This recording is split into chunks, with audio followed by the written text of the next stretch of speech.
Namaskar. Hello and welcome to PGurus channel. I'm your host Sree Iyer. Tonight it's Professor R Vaidyanathan and he's going to regale us with whether the big corporate should be made to stay away from government functioning, influence peddling, what have you. In the same lines as what church and state separation took place, it took 200 years to do that, but we don't know how long it's going to take for the corporates to be completely separated from the government. So let's take a look at the situation as it stands today and how things may evolve, what needs to be done, and everything else beyond that. Let's welcome Professor R V. Professor R V, namaskar and welcome to PGurus channel. How are you, sir?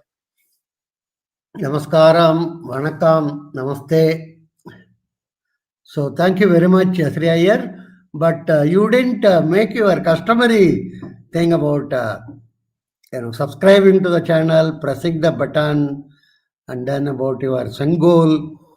So many things you are, I think you are in a hurry. Well, I was waiting for you to prompt me for that, sir. I was waiting for you to prompt me for that. Then I can say, people will ask, why are you keeping on pushing this thing? I can say, look, I didn't want to say it. Professor RV asked me to say it. That's why I'm saying it. No, better to remind them. Yes. And viewers, Professor RV would like to come more frequently. He's now coming every alternate Friday at 8 p.m. If you would like him to come every week or once every 10 days, whatever you think should be the frequency, please let us know by way of comments and we'll definitely convince Professor RV to do the same. So just one task for all of you. Now, the Sengols. The Sengols are sold out in India. We are expecting the next consignment. We will make the announcement. We have to make one small tweak to make this thing even better than what it is already. So we are going to just take a few days, then we'll make the announcement. So stay tuned for that one. And Professor RV, over to you, sir. So thank you very much, Sree Iyer. Thanks a lot for PGurus channel for providing this opportunity. Of course, thanks to the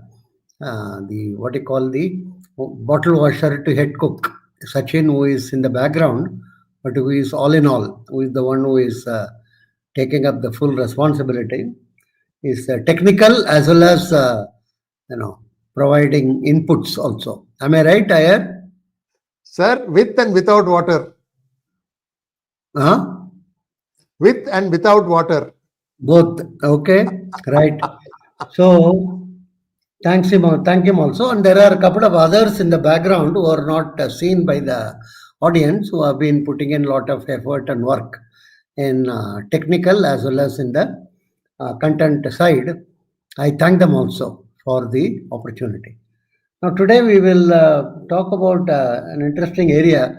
This topic came because of the discussion after the poll by Trump about the influence of Elon Musk on him, and is there a need for him to keep away from Musk and other things. So many, and in Indian context also, there is plenty of discussion about the big business providing funds to political parties, influencing the state. Some of you may recall there used to be a scheme of electoral bonds, or created a separate thing by the government, but Supreme Court somehow felt that it's not appropriate, and then it wanted that scheme to be dropped.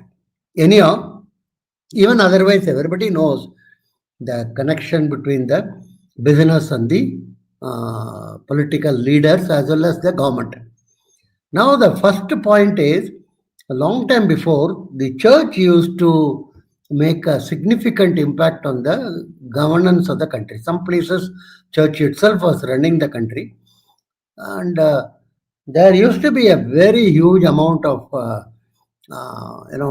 dissidents regarding it, and several wars have taken place against the influence of the Roman Catholic Church in Europe. Europe was full of wars between say 1300 and 1700. Every time some province or some government would go to war with others, and it was always, and some of these wars are funnily called 100-year wars, even though the wars never took place for 100 years. So it might be 40 year, 30 year, and intermittent wars, another thing, 60 years. But once it is called 100 years by the Western historians or rulers, it was accepted as 100 years. Anyhow, there were plenty of them. And between 1600 and 1648, there were several wars, actually, between the Roman Catholic controlled the emperor from the Rome, and as well as the other type of Dutch, French, Swedish, and the German, very Habsburg dynasty. Many of them were not inclined toward the church, and they were not happy about the influence of the church. This way it went on, this war, for 30 years. This is known as the 30-year war only. It might have gone for some 30, 32 years.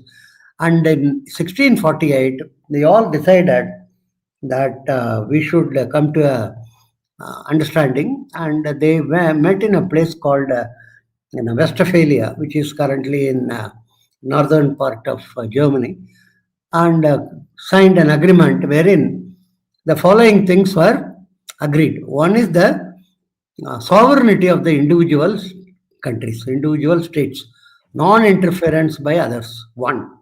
Second is there were a lot of, as I told you, opposition to the Catholic Church. Many of the Protestant also, not single one. A lot of denominations are there, and various groupings were there. The French grouping, the German grouping, another thing.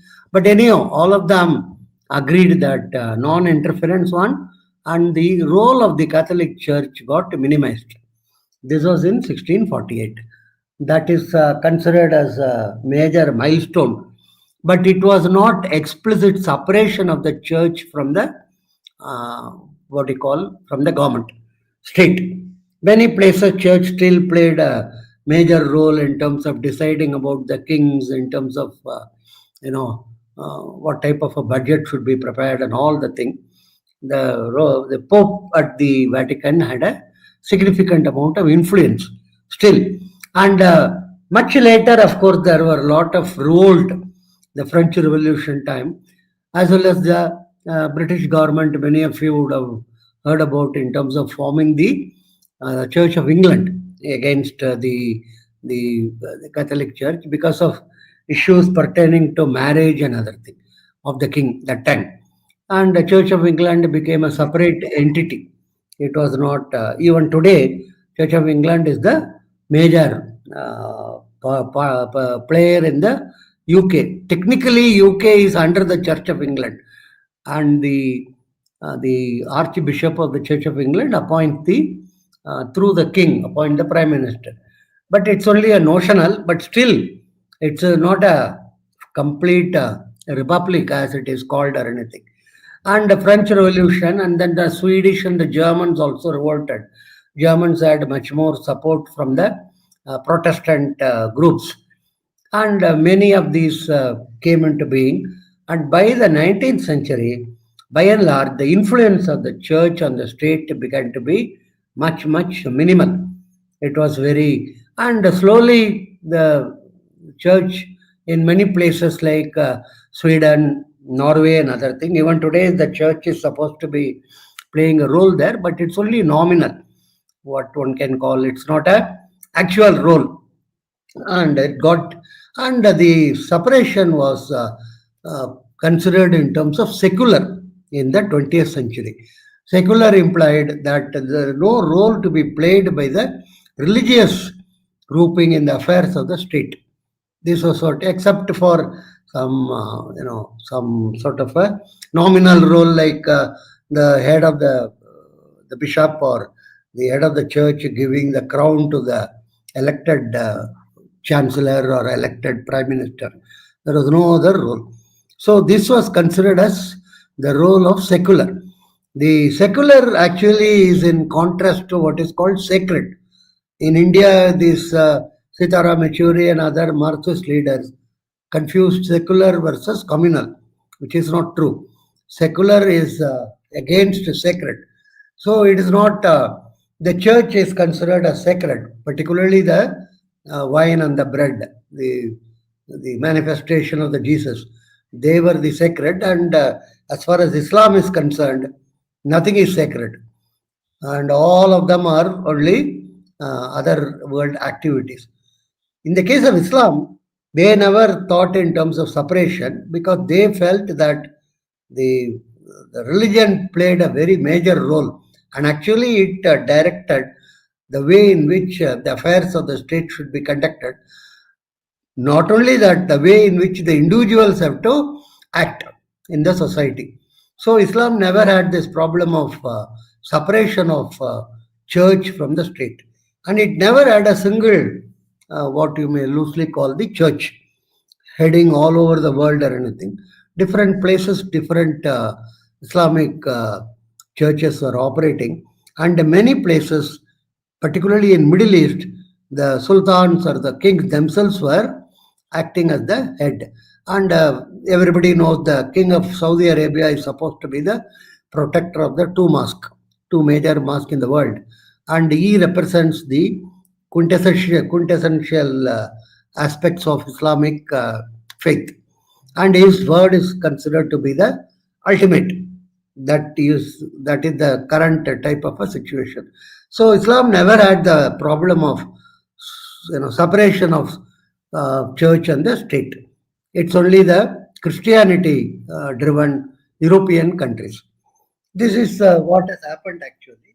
And India also, after independence, we got the constitution done, mostly following the 1935 Minto Morley Act, which was more or less copied anyhow.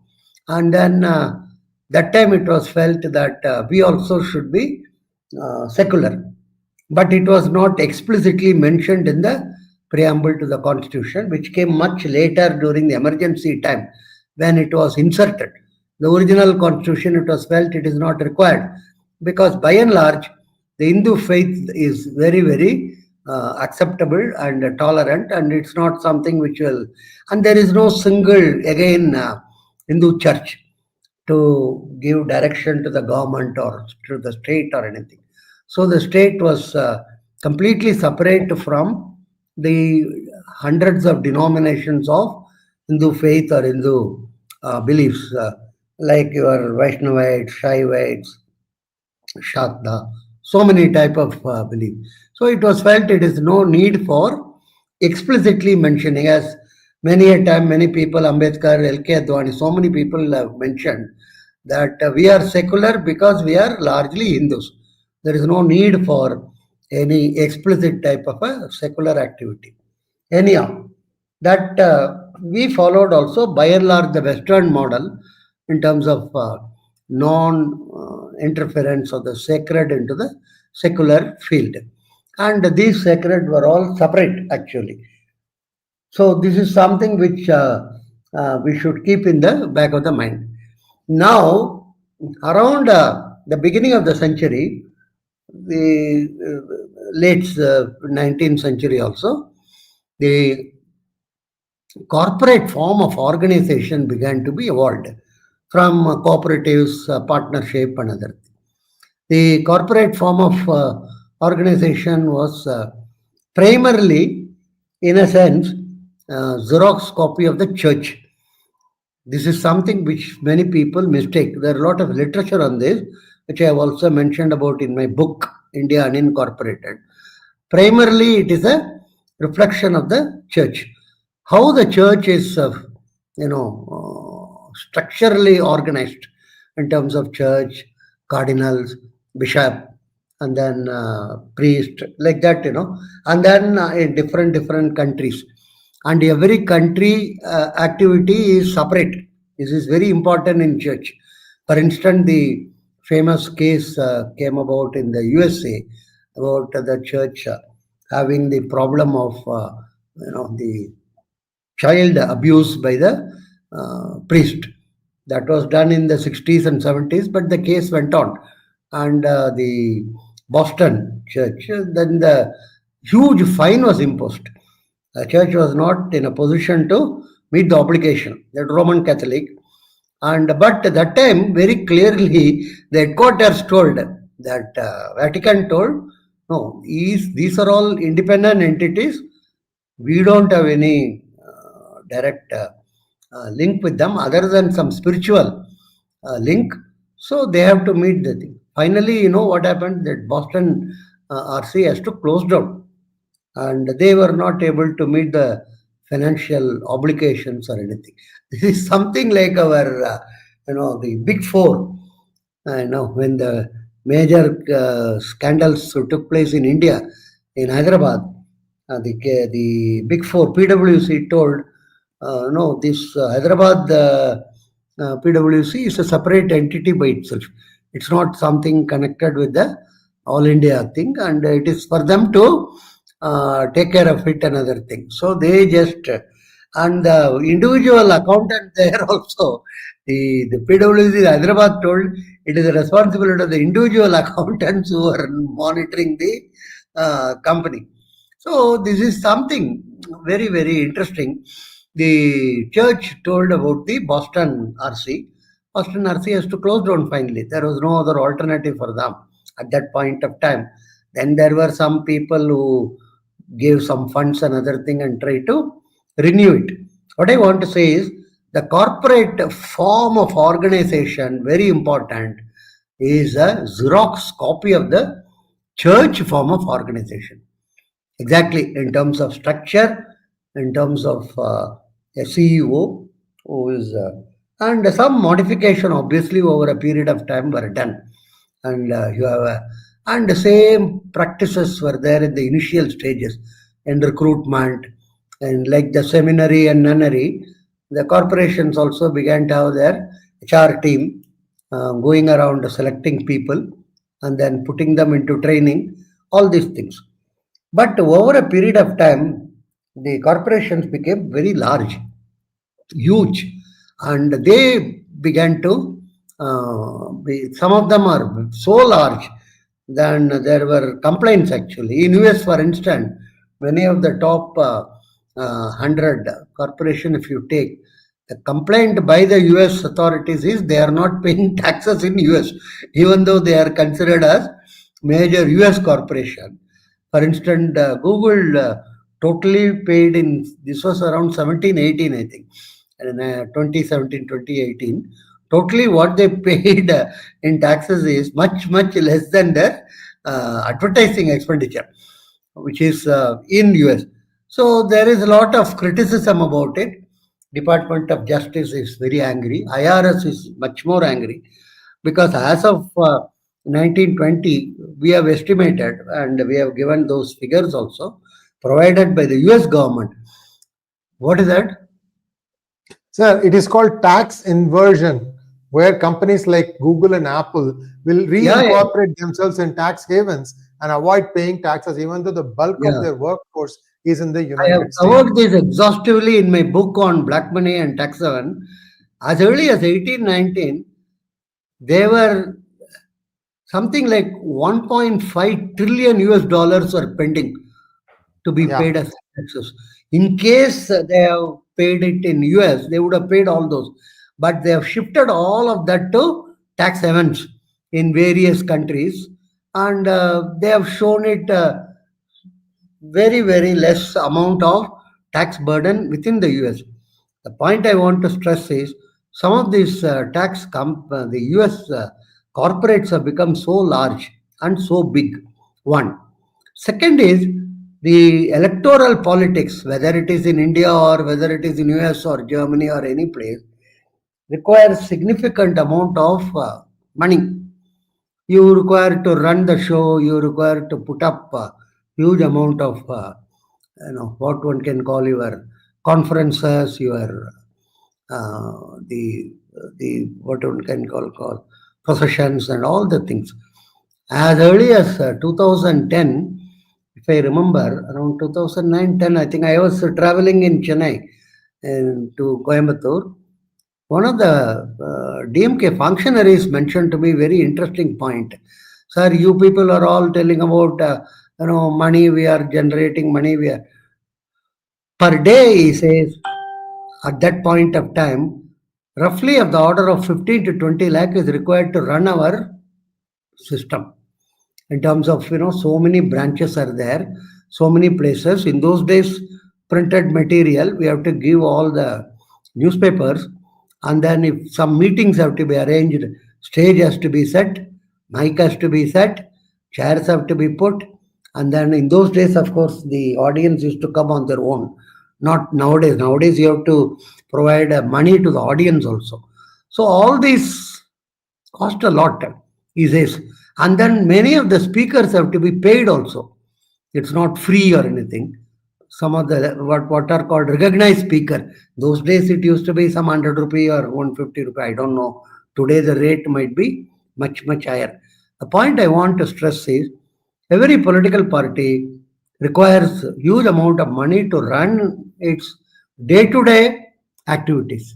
All parties. It's not something with X party or Y party or something. And not only that, for special occasion, bigger, huge, they have a massive amount of conference and other thing. The arrangements are so big. The amount of flowers and amount of lighting and other thing. All of them has to be paid. Nobody is going to give it free or anything.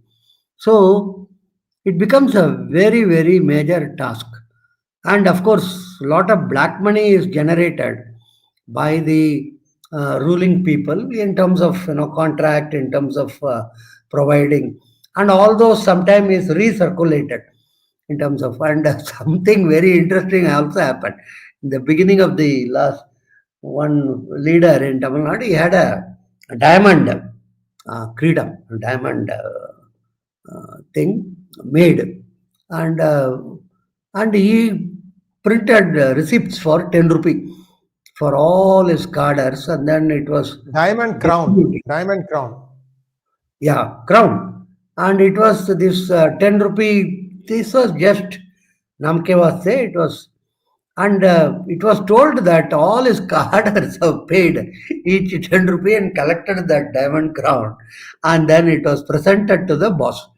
And, it is his own money which got recirculated.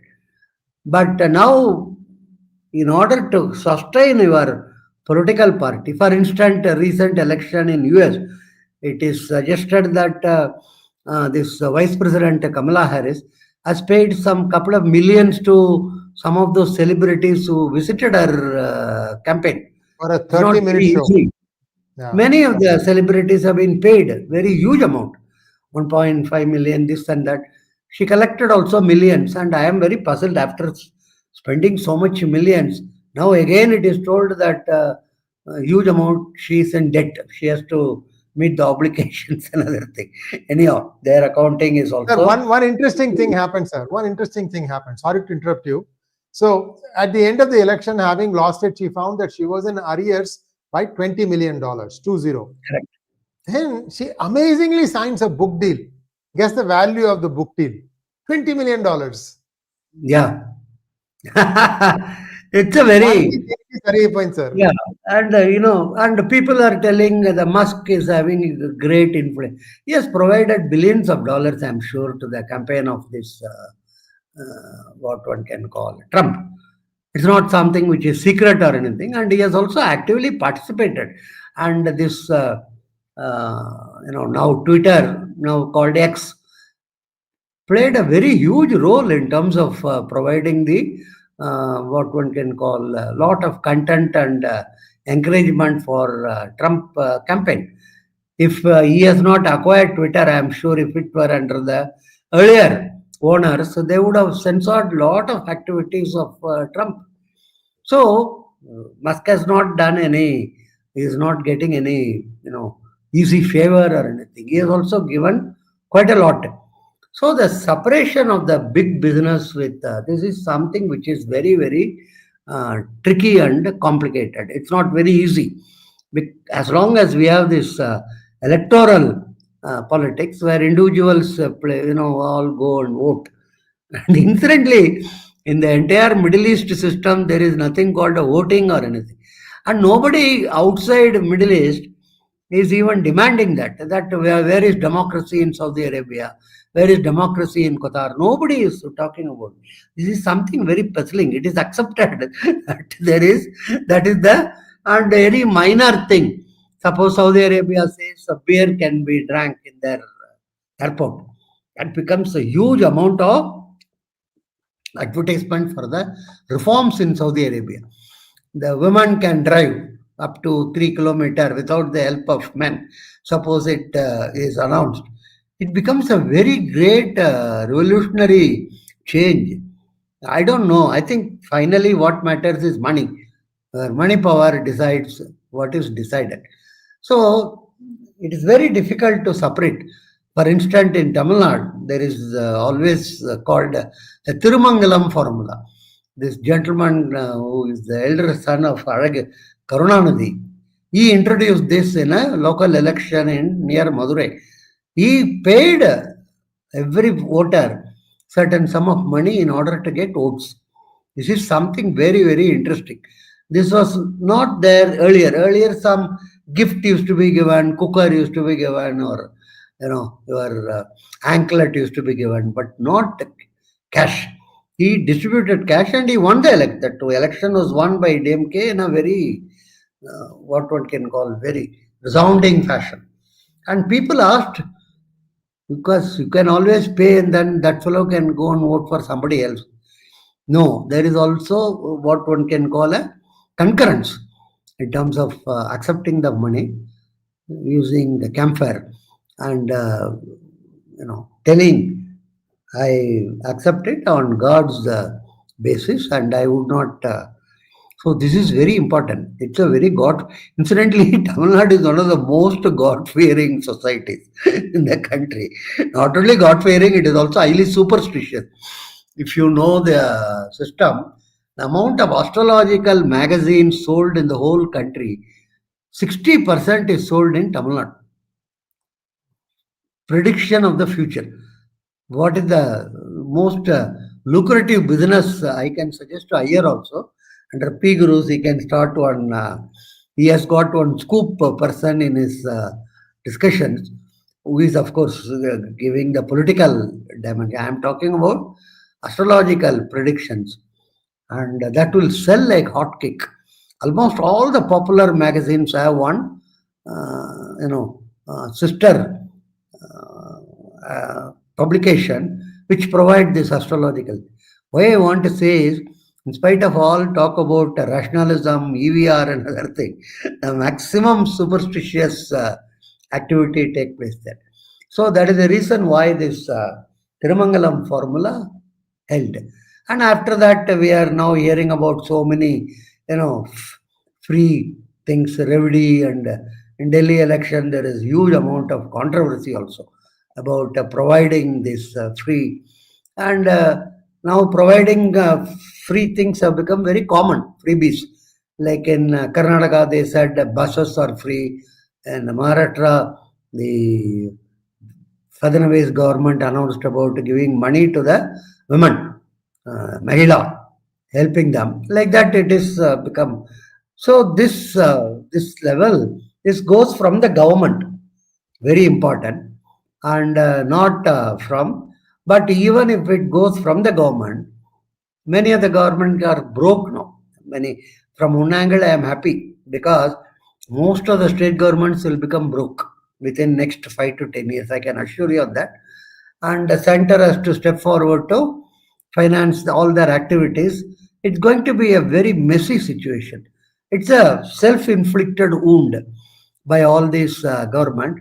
For instance, yesterday Karnataka government told they are increasing the bus fares by 15% after giving free bus service to the women. So that means the other portion, that is the men, have to pay 15% more. And it's a total, and many of them, electricity boards, transport, all of them are in huge losses. They are not able to make up that, and then payment of salary is not irregular. It comes on 10th of the month or 7th of the month, or like that it goes on. But this is by the state, not by. But how does the state manage? It has to have some amount of funding from the corporates.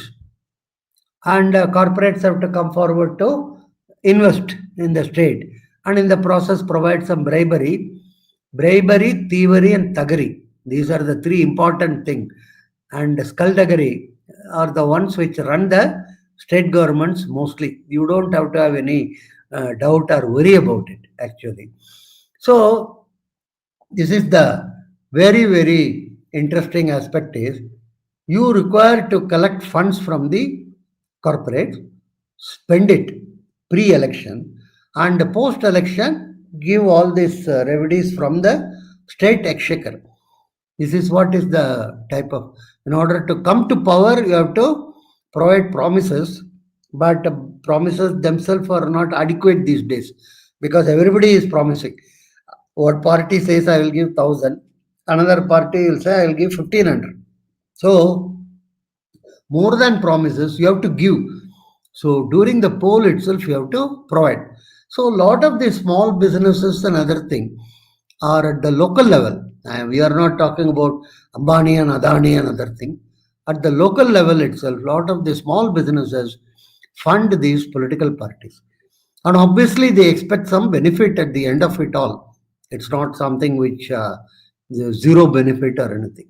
What type of benefit they can get is some exemption from entertainment tax or some, sort of closing of the eye by the cops in case they do some wrong things. All these things take place. So the separation is not going to be an easy thing, and it is not going to be demanded by the political leaders. Unlike in those days where the church and state separation, the political leaders were very active in wanting the church influence to be reduced. Not today. So this is something which have to be closely looked at. How much of it can be in practice feasible? Because of the lack of separation, what happened is many a time the state closes its eye for many of the misdemeanors of the corporates. For instance, everybody knows in various parts of the country, the big builders, they violate norms like anything, but the state closes its eye and it collects some hafta from them, and then it gives them certificate for many of the things, as well as and then when there is a floods or heavy rains all over cities, it is flooded because all these major big builders have built on the rivulets and on the canals and on the sort of 𝗪𝗡𝗙𝗏 we call it, through which water has to flow to the sea. But they have closed all of that with concrete and building. Like that, one can give any number of examples in terms of the ability of the state to benefit the corporates. So it's a very, very tricky type of thing. At the global level, some of the corporates are too big, actually, too big to not to fail, too big to jail. You cannot jail the head of the corporate because he is so big, actually. Some of them are so big they can dictate terms to the EU. EU is many a time wanting to take action, and then they have some amount of legal system and other thing, but it is crumbling. So this is something which is very, very important to notice, that some of the corporates are much larger than many of the states in terms of their GDP.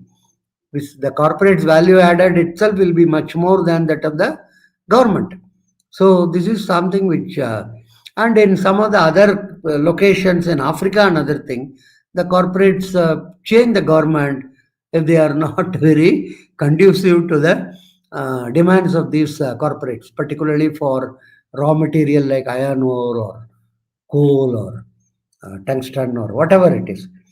So this is something which, so how much the separation, and the separation is important because unless there is some amount of separation, the ability of the state to monitor the activities of the corporate become lesser and lesser. This is very, very important. And any misdemeanor is not to be punished or anything. And these people are very cool, what they can do to us type of thing. And some of the corporates are hauled up. For instance, we see that in US they at least have it broadcast. The questioning of Google or Amazon or any of the people, chiefs, by the Senate or Congress investigation committee. I only hope we also follow the same thing in India in terms of the parliamentarian when they are asking questions to them. That should be broadcast live all over the country. Let people understand. I always say that the GST Council meeting should also be broadcast. What is there? Let the people know who is arguing for what. Which state government is against this, which state government is for it. Nothing, let it be transparent. Why have some hush deal and come out and somebody says something contrary to what was discussed inside? So, in US it is open and it is broadcast very widely. And some of the sharpest questions I have seen come from senators to the corporate honchos, and many of them are, I am told, are not very comfortable in answering many of these because some of the Senate questions are brutal, but they are not adequate. I would say adequate mean questions are okay, but where is the action? This is the most important thing. Sometimes fines are levied. Some recently you find some Google 300 million or something. They pay it because the executives are not going to pay it. The corporate will pay it. According to me, that itself is not adequate, and it is something much more to be done. So a movement have to be started by which the parties are able to have funds, not necessarily from the corporate kitty. The state can allocate some amount of funds and proportionately it can provide it to the parties. It's not going to be an easy task. Overnight, tomorrow it can't be done. Over a period of time it has to be done. And there will be clamor for one-man party, two-man party also to have some share of the funds. So we have to have a significant amount of delineation and definition. Like in India, for instance, there are rules for the party to be recognized as a national party. CPI, which is not fulfilling the condition, is still continuing to be recognized purely compassionate basis, I think. So these political issues are much more thorny and much more complicated, but it can be solved. So if the fund is provided by a trust or by the state to the political for their functioning, it could help in minimizing the impact of big business on the state. Otherwise, the influence of business on the state is phenomenal and significant. At different point of time, in the 60s, they used to shout Tata Birla, another thing. Nowadays, there are not much shouting on Tata Birla. I think many have forgotten that. Then in the 80s and 90s, it used to be Ambani. Ambani was the root cause of all problems in this country. They used to say that, and now it has become Adani, something or other. So the thing is, have they succeeded? Today, Ambani has become a very recognized and respectable leader. There is no question of shouting against him or anything. He is, he conducts the marriage of his son like that of the son of Indra or something, spends a lot of money. And by and large, the press is happy, leaders, everybody is happy. But Adani is, I think, still to arrive on the stage. Maybe another 4-5 years, Adani will also be recognized and some other person has to become the scapegoat for shouting. So this is what is happening. There is no, and we used to have a Monopoly Restrictive Trade Practice Act. That was a big Indira Gandhi time. MRTP Commission, 𝗟𝗡𝗏 was the author. And they identified something like 75 big monopolists, and then strict action was to be taken for their expansion, diversification, and other thing. I'll tell you a humorous thing on this. Tatas were told, you are the largest steel plant in the country, so you cannot be allowed to expand them. So Tatas didn't have any alternative. They have to, because they are part of the MRT monopoly group that time. After some time, the government, the parliament, Jyotirmoy Basu raised an issue. The output of Tata's is 2 times that of last 3 years before. How come it is you didn't allow them to expand? Then a lot of shuffling and to and fro, questioning and other thing. Tata's told, no, we never expanded. We only modernized. And modernization was not against Monopoly Restrictive Trade Practice Act. So, since we only modernized, then it was answered in the parliament without any raising of eyebrows or qualms. Nobody even smiled. It was told that they have not done any wrong at that point of time. It's only a modernization. So what I am telling is these type of regulations are brought in, and then they become totally ineffective. So it might take, according to me, another 50-60 years for corporates to be separated from the state. But the question is, will state themselves be continue? There are a lot of queries regarding the role of state in the modern system, whether state is a facilitator or state is a big obstructor. So the corporate may follow some of these states, according to me. Some of the small states even today are under the good grip of the corporates. A lot of small states are there all over littoral countries and this and that. Most of them are run by the corporates, but not openly. So some of the big states may feel threatened actually. People may wonder, are they required or can corporates run it better? Like there used to be a debate that Jamshedpur was run much better by Tatas in terms of infrastructure, in terms of all the toilet facilities, water facilities and other things compared to if it were under Bihar government. So this is the sort of a big debate one can initiate. Should many of these areas and other things be run by corporates? If they are run by corporates, what is the need for a state? So this question is now predominantly coming up. And I think in another 30-40 years, this has to be sorted out. The cutting edge between the corporate and the role of the political parties and state. And we will wait and see how it evolves. As of now, it's not very easy to minimize the influence of corporates on the state.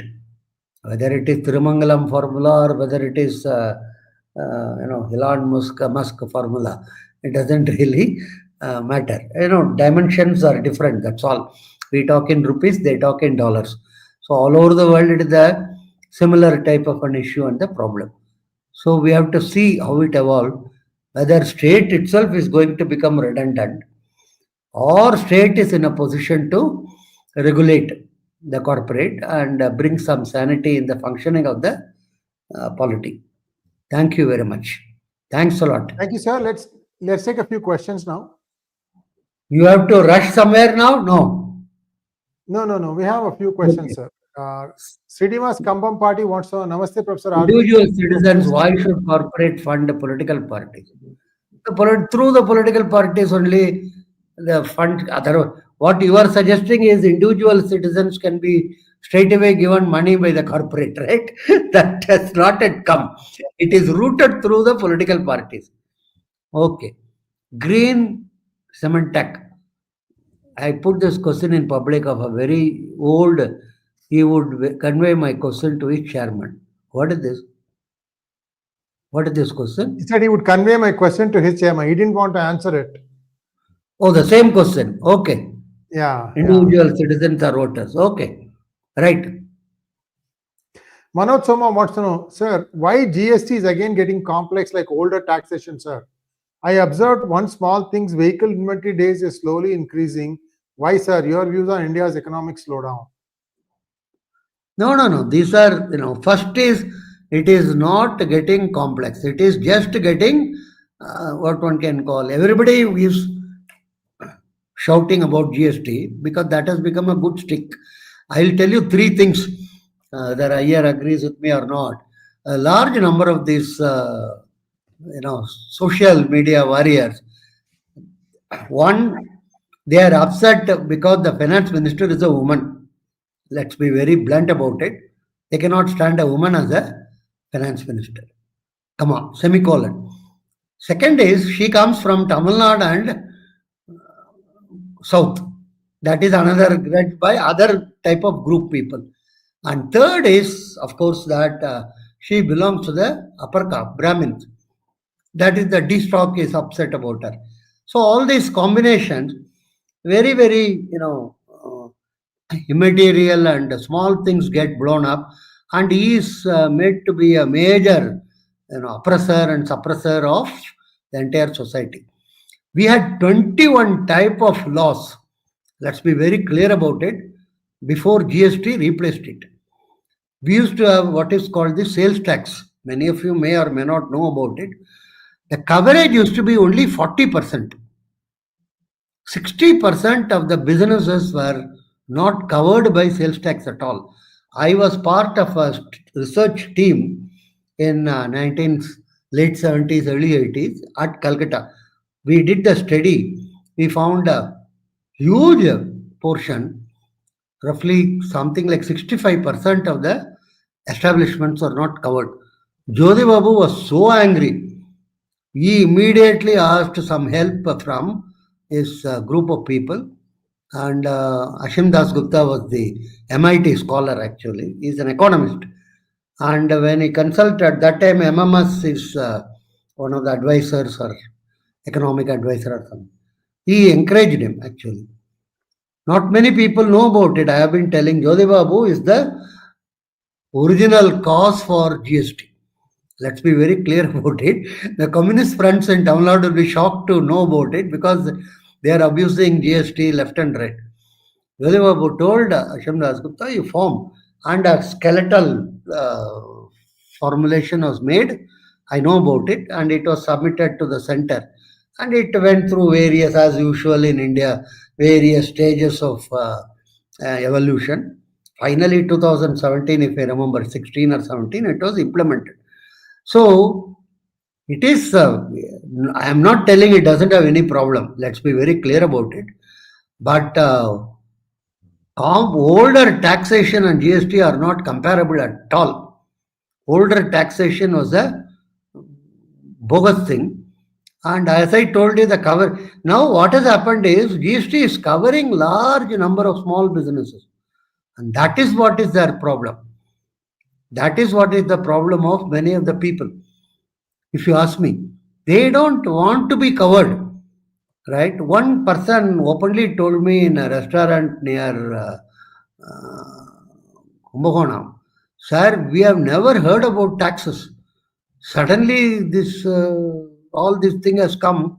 We are asked to, mention in the bill and other. Now the non-bill transactions have come down significantly. This is another thing. Earlier, mostly it used to be non-billed. 1.71 lakh crore otherwise would not be able to be collected. It's another bogus thing. Total lie perversion in Tamil Nadu is out of GST we get only 29 paise, which is 100% lie, because the D-stocks have always thrived on lives. There is a two portion. One is called state GST, another is center. So the state GST automatically come to the state government.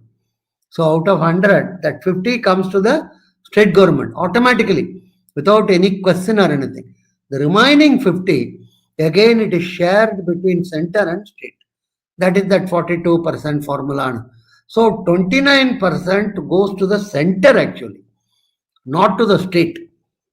This is something which is, one EU professor at France told me, what we are attempting for 40 years, we could not succeed, but you have succeeded.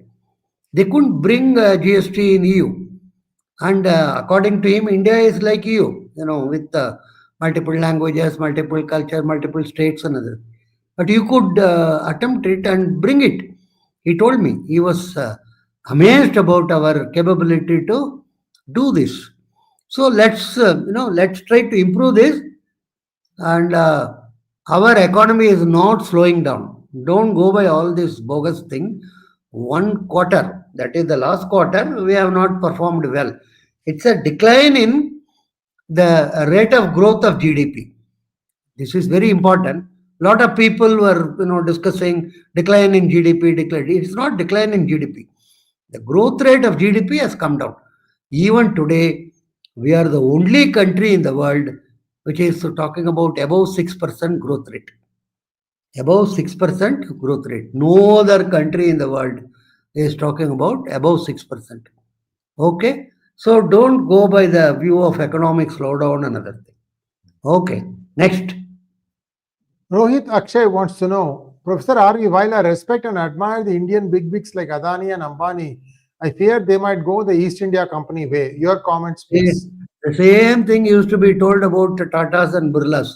Nothing happened. You go back to the 70s and read all the comments and newspaper, EPW, more important, economic, politically, week after week, it used to write about this power of the Tatas and Birlas. So all these we are a very large country. People don't recognize that. 2,70,000 crore GDP. It's not very easy to, compare one Ambani or Adani with that, Don't compare their turnover, compare their value addition. That's very, very minuscule. You put together all the listed companies in the share market, their percentage of GDP will not be more than 7 to 8%. Right? So don't go, don't fear that they will go East India. If at all they may go West India Company way and try to conquer Britain or France. That's a good thing. Let them do it. Okay? Yes. Mangan Ranga wants to know, Modi always talked about minimum government and maximum governance. In your opinion, would you say that his government has seriously followed this policy? No way. Because of, the amount of what would accumulated thing and pressure, and it's not easy. Many things Modi, what he told, is not able to carry on. This is one of the thing actually. Minimum government and maximum governance. It's very easy. Today, if you ask for 10,000 applicants for a government job, there are 1 lakh aspirants coming forward. Look at Bihar, what is happening, that their Public Service Commission. Everybody wants to join government for the simple reason you can earn 4 times more by corruption. Not that you are a great patriot, want to serve the country and anything. A government job means a job in which you can mint money. So, how can you generate minimum government? Not possible in today's context. Modi has talked about it. I agree with you. He has not followed. Okay. Next one, please. Kaveri Maindan wants to know, what about corporate nationalism that always come in handy for strategic investments into strategic minerals or fossil fuel resources abroad, particularly in Africa/Latin America? Yeah. But, most of those places also now significantly the individual countries are, realizing. For instance, Chad, Niger, Ivory Coast, all of them are telling France to get out. They've all told, we will take care of our investment, we will take care of our requirements. And slowly they are also realizing. But China is entering into those areas. So let's wait and see how it develops there. Next one, please. Truth Seeker wants to know, why did Ajit Pawar get a clean sheet in Benami 1,000 crore assets case the day after becoming Deputy CM? He is now the Finance Minister of Maharashtra. Is BJP normalizing corruption? Why BJP? The whole country is corrupt. Every state is corrupt. Christians are corrupt. Muslims are corrupt. Hindus are corrupt. Thevars are corrupt. Naidus are corrupt. And, what you may loosely call Jats are corrupt. So that's how I always say unity in diversity. This is the only, what is that which holds our country together is corruption. So there is nothing, I am not finding it abnormal that only you should show your finger at Ajit Pawar. Right? This is a total thing is a mess actually. And it's not, you name me one political leader, sir. After 𝗤𝗙𝗐𝗏 𝗔𝗏, poor fellow, he gave 60,000 rupees. He encouraged to be given from LIC. 𝗤𝗙𝗐𝗏 𝗔𝗏, you might not even know, you might not have been born. He was the finance minister of the country in the 60s.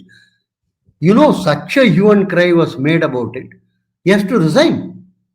He didn't take any money. He only told LIC, you give him the money. As a finance minister, he recommended what you may loosely call 60,000 rupees.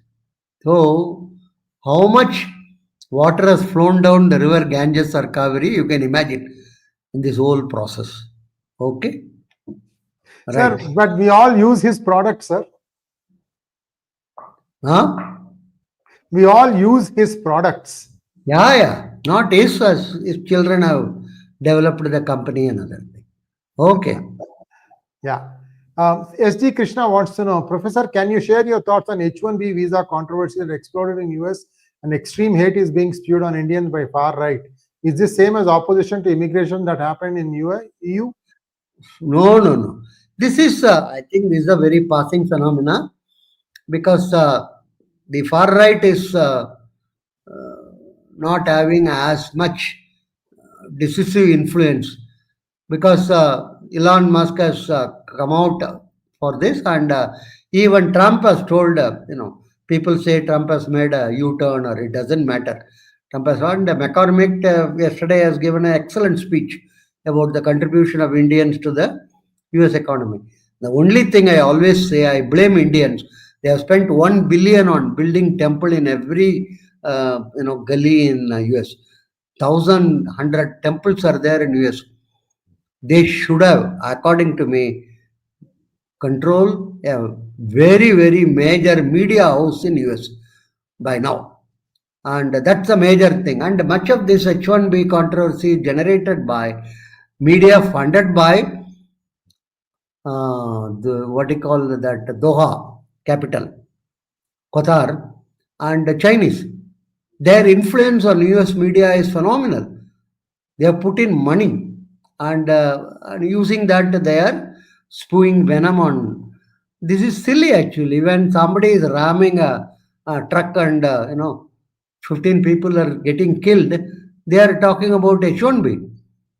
I think this is a misplaced. I think it will change now after this Louisiana this attack. Wait and see. It will change. It's not comparable to the immigration of the EU or anything. Okay. Right. Next one, please.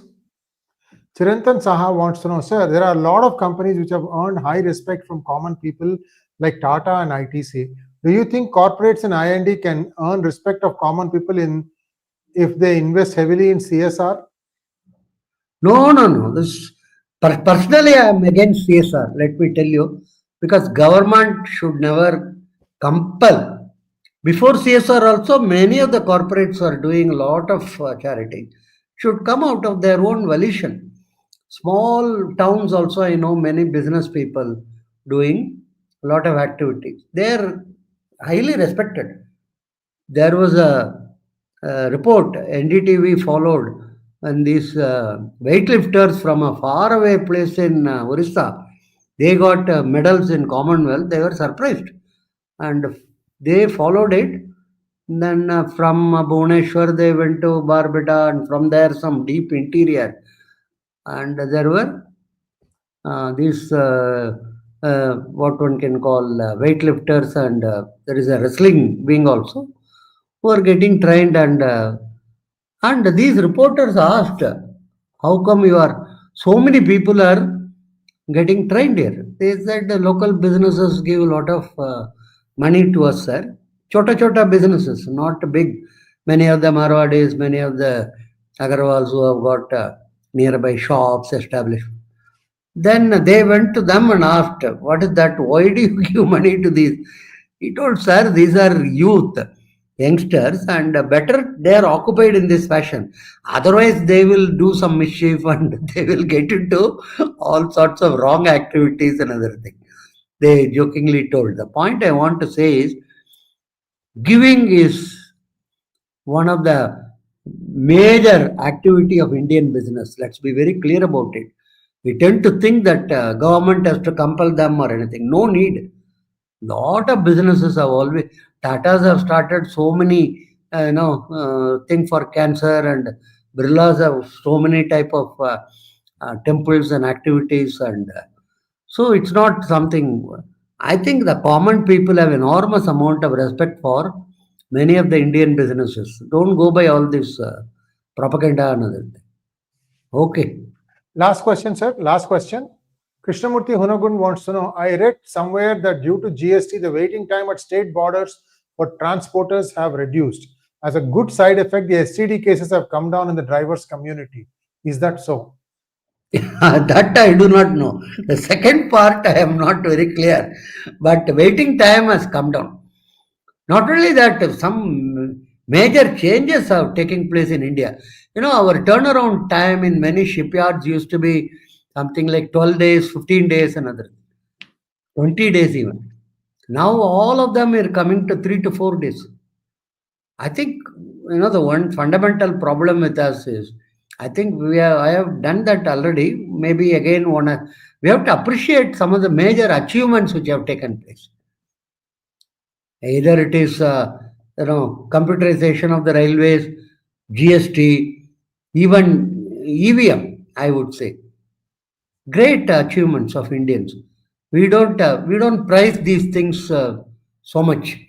If any Yankee would have made a big issue of it and then flashed it and something, we take it as if and then this so-called the fintech, small vegetable vendor also is now getting paid by GPay. She has got one small those Paytm thing, and then many of my friends are telling me, which should be true, they are not carrying any cash at all of late. For a long period of time, they have stopped carrying cash. So several of these positive things are also there, which we are not willing to appreciate and then come forward. And then EVM, for instance, stupid, our opposition leaders are throwing mud on our own head. There is a huge 100 billion market waiting outside. I'm not telling only big poll in US or anything. US, there are so many type of election. For everything, there is an election there. Parent teachers body to all type of representative. All of them can use this our EVM facility. But our own leaders are telling this EVM is not reliable, can be rigged, and who will buy it?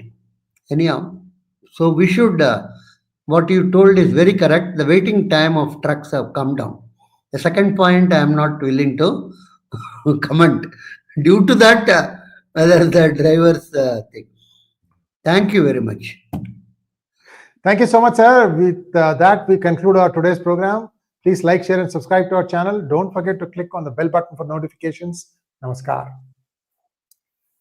Thank you.